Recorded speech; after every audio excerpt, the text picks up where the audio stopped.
February 1st. Outside the A&P, I saw a woman with thick, stiff legs pushing an empty cart through the parking lot. Her hair was in braids, and she turned to me saying, "They forgot to give me my groceries. God damn them." I followed her, inside, but slowly. I walked like the Tin Man. She walked like the Tin Man. I went to the A&P looking for a bargain, and when I didn't find one, I went to the big store. Chickens look bigger when they're wrapped tighter. February 4th. On the phone last night, Gretchen told me that I'm rotting away in a crummy house next to the IHOP. I got angry because it's true and changed the subject to next year's Christmas. Fuck.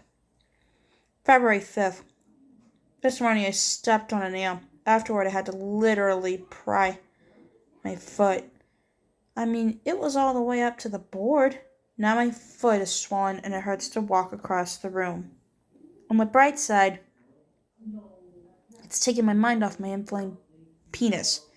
Tomorrow I can cut off a few fingers to take the tension away from my foot. February 6th. The big star is still holding their poultry sale extravaganza. Mixed fryer parts for 35 cents a pound. I told Dad about it, and he said it was a joke and that all the parts would be wings, backs, and necks.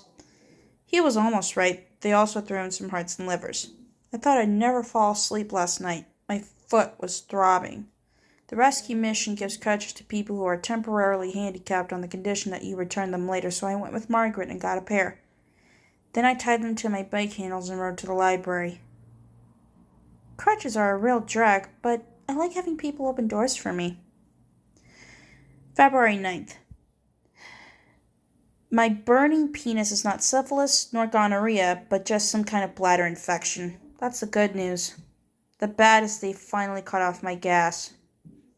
I haven't paid the bill since May, yet still, the total is only $30. Added to that is a $15 reconnection fee. My grandfather Leonard was like that. Like me, he would avoid bills and loan what money he had to friends. Mom grew up having her father wander home drunk and broke. I'm not drunk or generous, just broke. February 10th.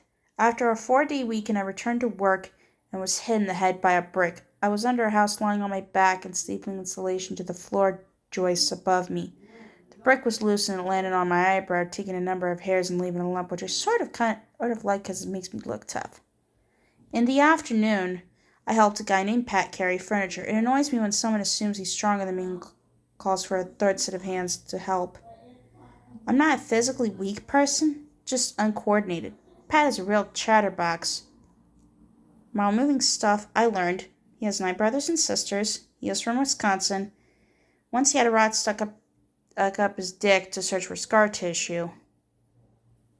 He got married in Rhode Island in 1973. He went to Vietnam. He refinished his own dresser. He has a 34-inch waist. He once found a pie safe in a Carborough mechanics shop. He subscribes to Workshop magazine, and he bought a stereo in 1969. Meanwhile, Charles has been fired. His replacement is a guy named Tommy. Tommy is Dougie's cousin and frequently talks about gnawing on some pussy. That sounds pretty severe to gnaw on it. Tommy's sister's a lesbian. She's straightforward about it, and when she brings her girlfriends home to meet the family, Tommy's father kisses them on the mouth, hoping his son says to get the sweet taste of pussy on his lips. With TW gone, there hasn't been much sex talk on the job site. That's changed now. I listen, but never speak.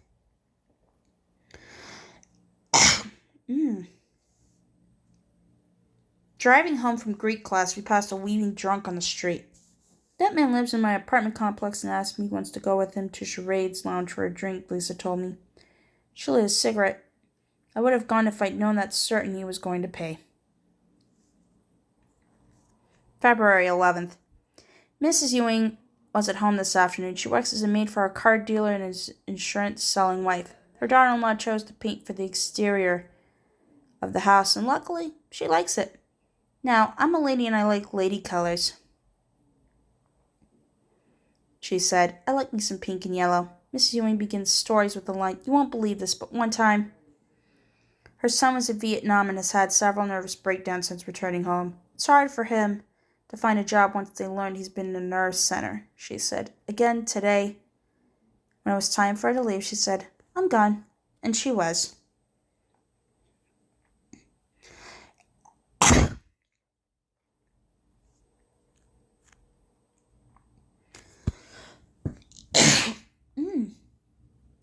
Son of a bitch. Excuse me. February 12th. Charlie Gaddy was at the IHOP causing heads to turn. He is the anchorman and eyewitness news and the local celebrity. At the restaurant, one woman after another stepped over to say hello. One asked which syrup he preferred, and he said, "In my opinion, the blueberry is best." Tomorrow, S and I are going shopping in Chapel Hill. I want to find a good birthday gift for Mom, and I'm willing to spend $20. She's been a very good mother this year, so I'm looking for a German-made wind-up mouse. That would be the perfect gift. I worked today with a black man named Charles T., who backed into a Southern Belle van as we were leaving Capital City Truck Rental in our huge flatbed. Charles T. can't make it a word white people say. After he asked, "What?" 15 times, I started talking like him, and he understood. Charles T. plays cards in a one-story brick house behind the landfill. Last week he lost $400. We passed a Wakefield Apartments and he pointed to a unit and told me that a few days ago, two brothers lost $9,000 gambling there. The key to life is knowing when to stop, he said. Then noon came and he stopped working and left. Off to play cards, I guess. February 14th. Last night, Dad came to visit. He walked in without knocking and went straight to my bed and lay down on it. Then he closed his eyes and was out for quite a while. Again, he waited till the last minute to buy Mom a Valentine's gift. Before leaving, he looked around my living room and kitchen. Then he said, "Well, aren't we domestic?" After reaching the sidewalk, he returned and asked if my apartment was always this warm. Then he left again and returned again to ask if the building heats with gas or oil.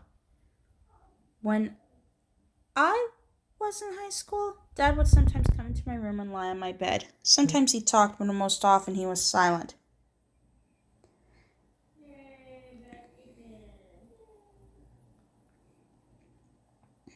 February 15th. New word, bourgeois, meaning pussy. Tommy says he's glad he's married and can get all the bourgeois he needs and don't have to choke the chicken like single men do. He talks a lot about kicking his wife's ass. He'll kick her ass clean across the room if she doesn't have supper ready when he gets home. He'll kick her ass if she won't give him bourgeois when he needs it. Today he wore a t-shirt with animal written on it. The thing about Tommy is that he's more than a little ugly, especially compared to Bobby, who's compact and cute. Tommy and Dougie and Bobby talk about Misty and Debbie and Jackie. They treat me with a kind of detached, patronizing humor that probably should bother me, but doesn't. Last night I went crazy for marijuana. I was Jack Lemmon, tearing up the greenhouse in Days of Wine and Roses. I looked for and found pot in the folds of album covers I'd used to de-seed long ago, ounces and quarters. I found some under the sofa cushions. Then I pulled out the couch and looked under the radiator. I turned the place inside out and got a little stoned, but not much. February 16th. Tommy's wife cooked chicken and rice, so he didn't have to beat her ass last night. It was right there on the table when he got home. He uses the N-word loudly and freely in that neighborhood and annoys me because we're guests there. What if Mrs. Ewing had heard him? She'd be so hurt. February 17th. Yesterday morning, I poured boiling water onto my left foot. I was making coffee and looking out the window at the guy in the next-door apartment who was wearing a cowboy hat. Of course, I stopped pouring once I burned myself. As the skin peeled off, I wondered when this string of bad luck might end. February 19th. Someone has drawn a swastika on the outer wall of Mrs. Ewing's back porch and written beneath it, "Immortality." "Ain't that just about the silliest thing you've ever seen in your life?" she said when I pointed it out. "We ain't Nazis here, and you know that's a Nazi sign," she laughed. "We ain't Nazis, and we ain't communists neither." After she left for work, I went looking for the door to her hot water heater and found a magazine called Players Exchange. It's for black swingers and is arranged by state. There were only 2 North Carolina swingers listed. One was a submissive lesbian who wrote that she was potty trained and ready to travel. I'm assuming the magazine belongs to Mrs. Ewing's son, the one who was at Vietnam and lives with her. February 28th. I went to the movies last night with Sally and Lynn's friend Mitch, who was gay and cute and wore a pink sweater. He lives in Atlanta. On his little finger was a ring with jewels in it. As the movie started, he emptied half his popcorn bucket into my lap, saying, "Here, David, have some." It wasn't an accident, but I wasn't sure how hard to laugh. I don't know how to react to Mitch.